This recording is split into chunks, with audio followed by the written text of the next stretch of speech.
That thing you bought last week, the one still sitting in the box or still with the tags on, you didn't actually decide to buy that. Not really. A team of psychologists, neuroscientists, and behavioral researchers decided you would buy it. They just made it feel like your idea. And right now, while you're watching this, that same machinery is running in the background of your phone, your social media, your favorite apps, quietly building toward the next purchase you'll make and wonder about afterward. I've spent over 2 decades watching how corporations evolve their approach to consumers, and what's happened in the last 20 years is not a refinement of old advertising. It's something qualitatively different. They stopped trying to persuade you and started engineering the conditions under which you make decisions. There's a gap between those two things. Let's start with the foundation, because this didn't come from nowhere. In the 1920s, a man named Edward Bernays figured out something that changed commerce forever. Bernays was Sigmund Freud's nephew, and he combined his uncle's ideas about the unconscious with a practical question. How do you make people want things? His answer was that you don't sell the product, you sell the feeling, the identity, the story the product lets a person tell about themselves. His most famous campaign was convincing women to smoke cigarettes at a time when it was considered socially unacceptable. He staged a public event where women lit up in a parade and framed cigarettes as torches of freedom, symbols of liberation and equality. It worked. Women started smoking in massive numbers, not because they needed nicotine, but because the act had been loaded with meaning. That insight is still the engine driving everything. You're not buying a car. You're buying freedom and status. You're not buying sneakers. You're buying an athletic identity. You're not buying skincare. You're buying the story that you take yourself seriously. The product is almost secondary to what it represents. Modern corporations have simply had 100 more years to sharpen that original idea. The sharpest tool they developed is an understanding of dopamine. Dopamine is a neurotransmitter associated with reward and motivation. When your brain expects something good, it releases dopamine.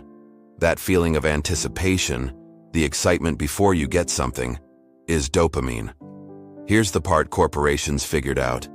The anticipation spike is often higher than the reward itself. Your brain floods when you're waiting. When it actually arrives, the feeling drops. This means the act of shopping is more pleasurable than the act of owning. Corporations don't want you focused on whether last month's purchase made you happy. They want you looking forward to the next one. The entire retail experience is engineered around keeping you in anticipation mode rather than satisfaction mode. Apple has mastered this perfectly. They announce a product months before it's available, release teasers, build hype over weeks. By the time launch day arrives, customers have been mentally buying that phone for 3 months. Their dopamine system has been primed and trained. People camping outside stores overnight for a phone they could order online isn't enthusiasm. It's the behavior pattern of someone whose reward system has been carefully conditioned. Amazon understood the other side of this equation. The faster you get your purchase, the tighter the link between clicking buy and the dopamine response.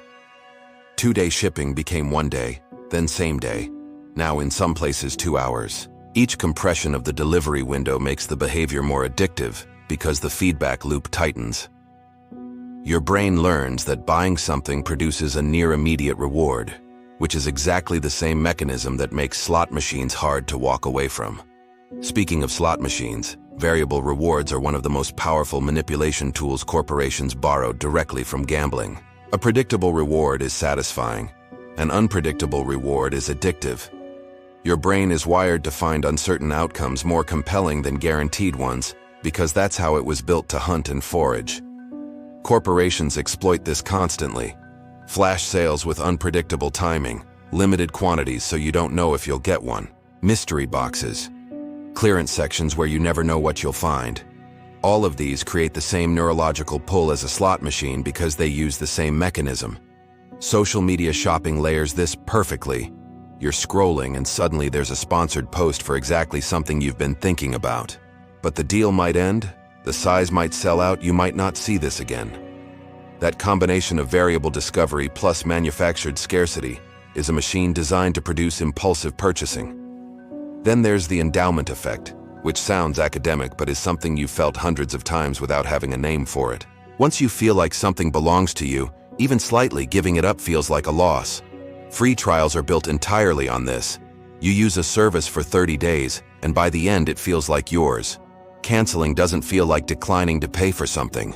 It feels like losing something you already have. Loss is a stronger motivator than gain. So you pay to avoid the discomfort of cancellation, even when the service barely served you. Try before you buy schemes work identically.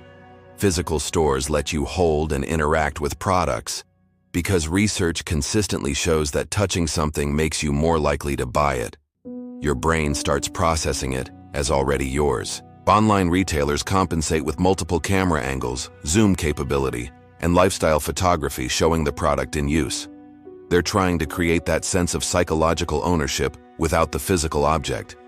Anchoring is another technique running constantly in the background of every purchasing environment you enter. The first number you see becomes your reference point for everything that follows. A watch listed at $10,000 makes a $1,000 watch seem like a bargain, even though $1,000 is still significant. The $10,000 watch might sell very rarely. That isn't the point. Its purpose is to make everything else on the display seem reasonable. Luxury brands always stock an insanely expensive flagship item to anchor your perception, so the merely expensive items below it seem accessible. The crossed-out original price next to the sale price is anchoring in its simplest form. Many of those original prices are numbers items never actually sold at. They're reference points manufactured to make the current price feel like a win. Loss aversion works alongside anchoring to create urgency.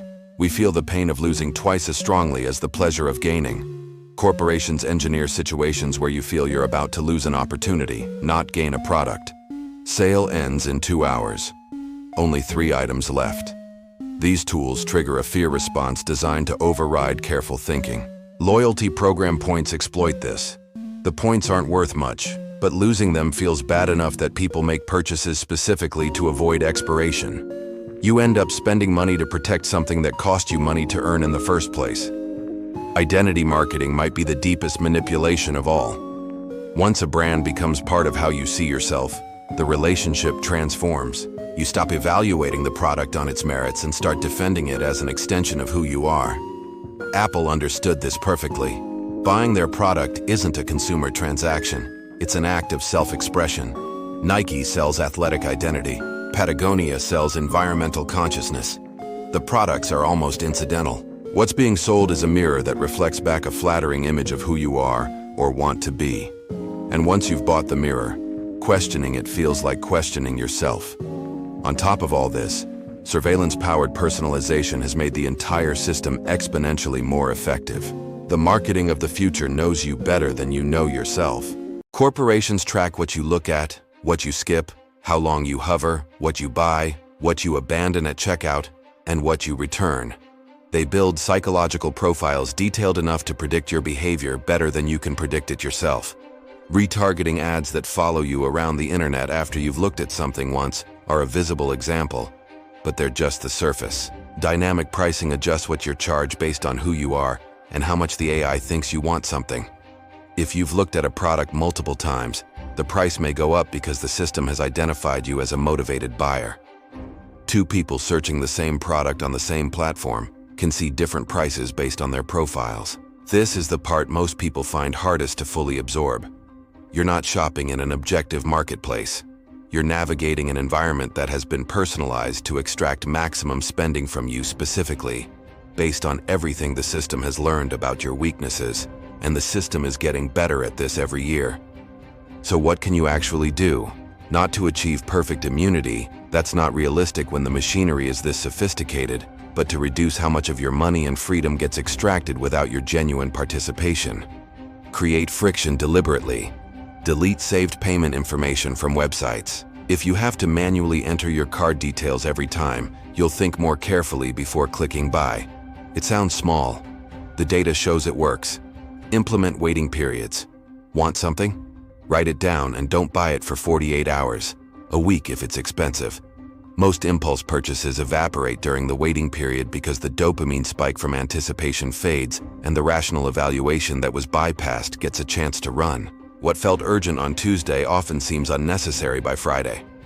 Stop shopping as entertainment. Don't browse Amazon when you're bored. Don't scroll product feeds to fill time. Every exposure is an opportunity for manipulation. If you don't have a specific need, don't put yourself in shopping environments. Track your spending honestly for 1 month. Write down everything and categorize it as genuine need versus impulse or manufactured want.